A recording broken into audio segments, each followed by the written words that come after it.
وہ حسن مجتبی سید الاسخیاء، راکب دوش عزت پہ لاکھوں سلام۔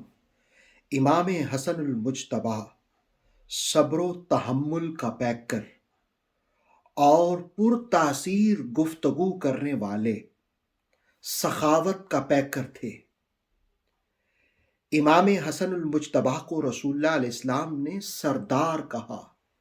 اپنی سرداری، اپنی ہیبت ان کو عطا فرمائی۔ کہنے والے نے خوب کہا، مرتضیٰ کے پسر فاطمہ کے جگر، اے امام زمن تیری کیا بات ہے۔ مصطفیٰ نے کہا تجھ کو اپنا بدن، مصطفیٰ نے کہا تجھ کو اپنا بدن، مصطفیٰ کے بدن تیری کیا بات ہے۔ امام حسن المجتبی صبر و تحمل، عفو و درگزر کا پیکر تھے۔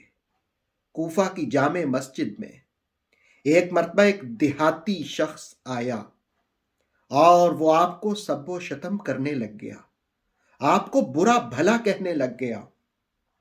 صرف آپ کو ہی نہیں بلکہ آپ کے بابا کو بھی برا بھلا کہنے لگ گیا، سب و شتم کیا، نازیبا الفاظ کہے۔ امام حسن المجتبی نے اپنے خادم سے کہا، گھر سے جو چاندی ہے لے آؤ۔ تشت بھر کر چاندی کا لایا گیا۔ امام حسن المجتبی نے اس کو عطا کیا۔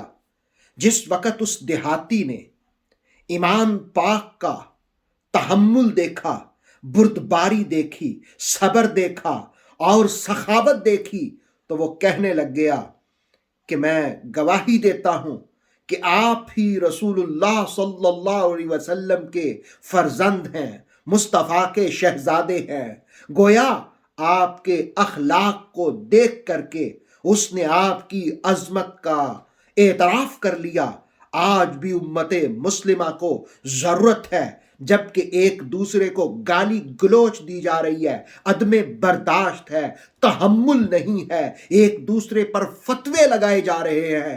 اے فتوے لگانے والو، سیرت امام حسن المجتبی کو ذرا پڑھ لو، ان کو دیکھ لو، ان کا صبر کیسا تھا، ان کا تحمل کیسا تھا، ان کی بردباری کیسی تھی، اور عفو و درگزر کیسا تھا، اور سخاوت کیسی تھی، عطائیں کیسی تھیں، نوازشیں کیسی تھیں۔ وہ حسن مجتبی سید الاسقیاء، راکب دوش عزت پہ لاکھوں سلام، مرتضیٰ کے پسر فاطمہ کے جگر، ہے امام زمن تیری کیا بات ہے۔ اتھینٹک اسلامک نالج کے لیے دیکھتے رہیے نور وحی YouTube channel. Please like, subscribe and share.